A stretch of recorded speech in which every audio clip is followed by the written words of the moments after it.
कहानी की शुरुआत में हमें जंगल का राजा मुफासा दिखाया जाता है। मुफासा के घर में एक नन्हा शेर जन्म लेता है। नन्हे शेर के राज्याभिषेक और नामकरण के लिए जंगल के सभी जानवरों को निमंत्रण दिया जाता है और जंगल के सभी जानवर नामकरण में पहुंच जाते हैं। नन्हे शेर के नामकरण में उसे सिम्बा नाम दिया जाता है। नन्हे शेर के जन्म से सारी प्रजा बहुत खुश थी, लेकिन सिम्बा के नामकरण में राजा मुफासा का भाई नहीं आता, इसलिए मुफासा अपने भाई से मिलने जाते हैं। मुफासा के भाई का नाम स्कार होता है। मुफासा स्कार से पूछते हैं कि वो अपने बेटे सिम्बा के राज्याभिषेक में क्यों नहीं आया, तो स्कार कहता है कि शायद वो भूल गया था, उसे याद नहीं रहा। लेकिन असल में स्कार नहीं चाहता था कि सिम्बा जंगल का राजा बने, क्योंकि मुफासा के बाद स्कार खुद जंगल का राजा बनना चाहता था। इसीलिए स्कार सिम्बा से जलता है और जलन की वजह से वो सिम्बा के राज्याभिषेक में नहीं जाता। स्कार इस बात से बहुत जलता है कि सिम्बा को राजा क्यों बनाया जा रहा है।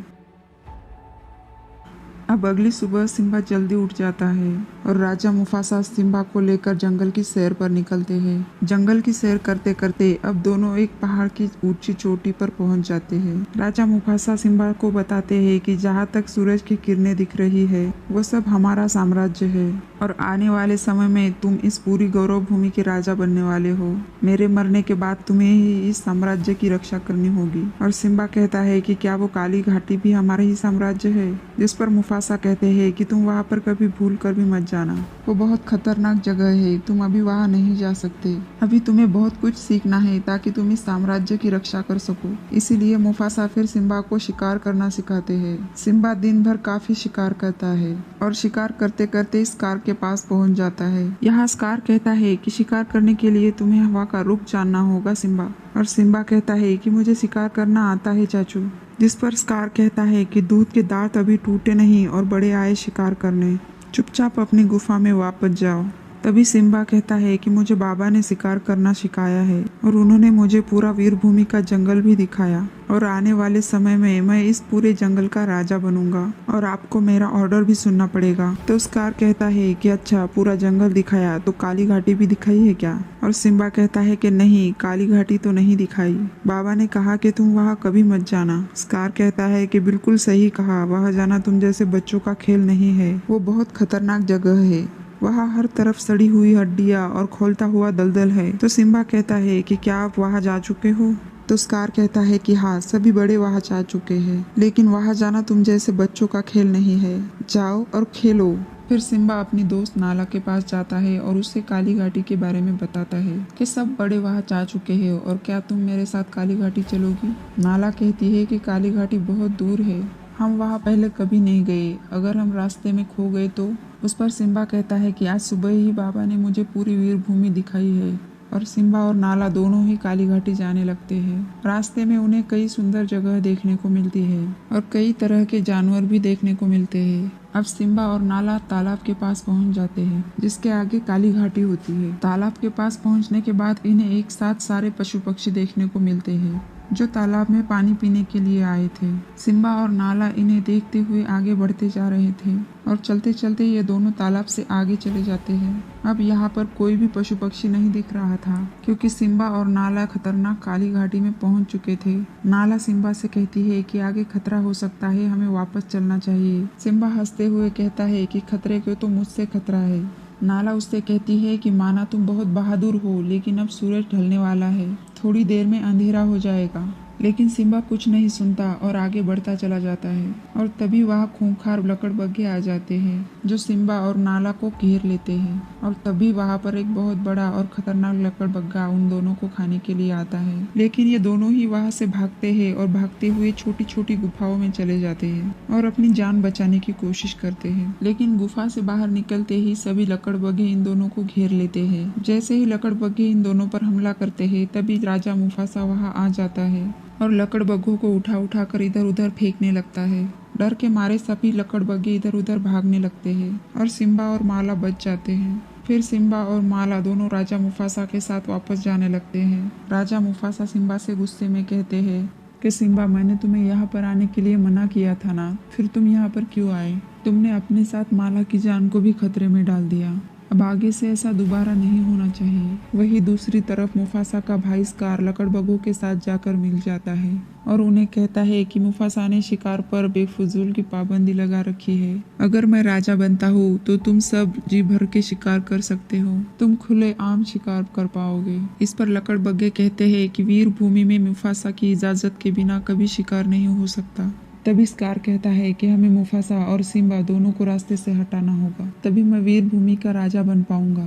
अब स्कार सिम्बा को बहला फुसलाकर घाटी में ले जाता है और कहता है कि अगर तुम यहाँ पर दहाड़ लगाओगे तो तुम बच्चे नहीं रहोगे, बहादुर कहलाओगे। यहाँ तुम्हारे बाबा और सभी बड़ों ने हुंकार लगाई है, लेकिन ये जगह खतरों से खाली नहीं थी। तभी यहाँ जंगली भैंसों के झुंड की भगदड़ मच जाती है। स्कार सिम्बा को वहाँ अकेला छोड़कर भाग जाता है। सिम्बा किसी तरह खुद को बचाने की कोशिश करता है। तभी वहाँ राजा मुफासा आ जाता है और भगदड़ के बीच में से सिम्बा को ढूंढ लेता है और किसी तरह उसे बचा लेता है। लेकिन भगदड़ में मुफासा बुरी तरह से घायल हो जाता है। घायल मुफासा पहाड़ के ऊपर चढ़ने लगता है और ऊपर पहुंचते ही मुफासा को स्कार मिलता है। स्कार मुफासा की मदद करने की बजाय उसे पहाड़ से नीचे गिरा देता है, जिससे मुफासा की मौत हो जाती है। अब सिम्बा यह देखकर काफी डर जाता है और नीचे मुफासा के पास जाता है और उसकी गोद में जाकर लेट जाता है। यहाँ स्कार आ जाता है और सिम्बा से कहता है कि तुम्हारी वजह से मुफासा की मौत हो गई है। अब तुम वापस जाकर अपनी माँ और वीर भूमि के लोगों को क्या मुंह दिखाओगे? तुम एक खूनी हो सिम्बा, भाग जाओ यहाँ से और कभी वापस मत आना। और सिम्बा वहाँ से भागने लगता है। तभी लकड़बग्घे भी वहाँ पहुँच जाते हैं। स्कार लकड़बग्घों को सिम्बा को खत्म करने का ऑर्डर देता है, लेकिन सिम्बा किसी तरह से वहाँ से भागता है और लकड़बग्घे उसे मारने के लिए उसके पीछे पड़ जाते हैं। सिम्बा भागते भागते एक खाई में नीचे गिर जाता है। लकड़बग्घे सोचते हैं कि सिम्बा मर चुका है और वो वापस चले जाते हैं, लेकिन सिम्बा एक पेड़ के नीचे फंस जाता है, जिसकी वजह से उसकी जान बचती है। अब स्कार वीर भूमि में जाकर सबको बताता है कि मुफासा और सिम्बा की मौत हो चुकी है, इसलिए मैं ऐलान करता हूँ कि वीर भूमि का नया राजा अब मैं हूँ और अब से लकड़बग्घे भी हमारे साथ रहेंगे। दूसरी ओर सिम्बा भागते भागते बहुत दूर चला जाता है और एक रेगिस्तान में जाकर पहुंच जाता है, जहाँ पर सिम्बा बेहोश हो जाता है। यहाँ सिम्बा को मांस नोचने वाले गिद्ध घेर लेते हैं। तभी वहाँ पर पुम्ब और सेंसी आकर सिम्बा की जान बचा लेते हैं। तब सिम्बा उनसे पूछता है कि तुम कौन हो? तब वो बताते हैं कि हम पुम्बा और सेंसी है, हमने ही तुम्हारी जान बचाई है। और फिर सिम्बा इन दोनों के साथ घूमते हुए एक सुंदर जंगल में पहुंच जाता है, जहां ये सिम्बा को कई खूबसूरत जगह दिखाते हैं। यहाँ जंगल के सभी जानवर सिम्बा को देखकर डरने लगते हैं। फिर सिम्बा भी उन्हीं की तरह जंगल में कीड़े मकोड़े खाने लगता है और ये सब आपस में दोस्त बन जाते हैं। और सिम्बा अब इनके साथ जंगल में घूमता और खाने की तलाश करने लगता था और देखते ही देखते सिम्बा बड़ा हो जाता है और एक बड़ा शेर बन जाता है। वही दूसरी ओर स्कार अंधाधुंध शिकार करने लगा था और वो शिकार को पहले लकड़बग्घों को खाने को देता था और शेर सिर्फ देखते रहते थे। उन्हें आखिरी की बची कुची हड्डियों से अपना गुजारा करना पड़ता था। वीर भूमि पूरी तरह बंजर हो चुकी थी। सभी शेर स्कार के राजा बनने से काफी तकलीफ में थे। तभी नाला स्कार से छुपकर वीर भूमि से भाग जाती है और भागते भागते बहुत दूर निकल जाती है और उस जंगल में पहुंच जाती है जहां सिम्बा अपने दोस्तों के साथ रह रहा था। नाला सिम्बा के दोस्त मुम्बा का शिकार करने के लिए उसके पीछे पड़ जाती है। तभी वहां पर सिम्बा आ जाता है और नाला और सिम्बा के बीच लड़ाई शुरू हो जाती है, जिसके बाद सिम्बा को पता चल जाता है कि वो नाला है। वो दोनों एक दूसरे को पहचान लेते हैं और खुशी से झूमने लगते हैं।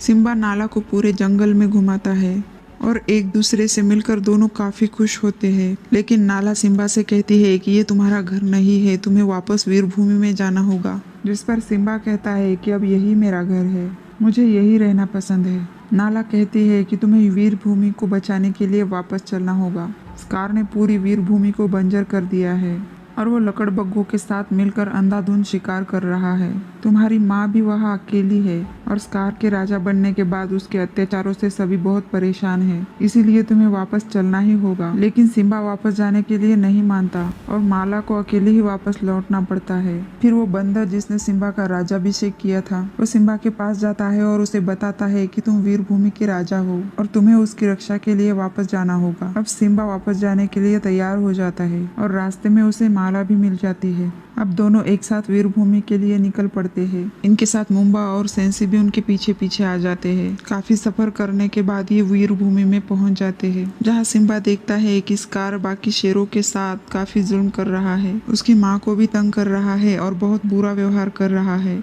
ये देखकर गुस्से में दहाड़ते हुए सिम्बा नीचे आ जाता है। सिम्बा को जिंदा देखकर सभी हैरान रह जाते हैं और सिम्बा को जिंदा देखकर स्कार तो बहुत ज्यादा डर जाता है, जिसके बाद सिम्बा अपनी माँ के गले लगता है। लेकिन सिम्बा को फंसाने के लिए स्कार कहता है कि सिम्बा ने अपने पिता मुफासा को मारा है। सिम्बा कहता है कि स्कार बिल्कुल झूठ बोल रहा है। इसी बहस के बीच सिम्बा और स्कार की लड़ाई शुरू हो जाती है, जिसमें सिम्बा पहाड़ से नीचे फिसल जाता है और आसमान से बिजली गिरने के कारण जंगल में आग लग जाती है। तभी स्कार सिम्बा से कहता है कि तुम्हारे पापा को भी मैंने ऐसे ही मारा था। ये सुनकर सिम्बा बहुत ज्यादा गुस्से में आ जाता है और स्कार के मुंह को दबोचकर ऊपर आ जाता है, जिसके बाद इन दोनों में भयंकर लड़ाई शुरू हो जाती है। लेकिन लकड़बग्गे भी सिम्बा के ऊपर अटैक कर देते हैं। ये देखकर सभी शेर लकड़बग्गों से भिड़ जाते हैं। दूसरी तरफ पुम्बा भी लकड़बग्गों को उठा उठा कर पटक रहा था। सिम्बा सभी लकड़बग्गों को मार मार कर भगा देता है। ये देखकर स्कार डर के मारे वहां से भाग जाता है। स्कार को भागता हुआ देखकर सिम्बा उसके पीछे लग जाता है और वो दोनों एक पहाड़ पर पहुंच जाते हैं। तभी स्कार सिम्बा से कहता है कि मुझे माफ कर दो, तुम अपने ही चाचा को कैसे मार सकते हो।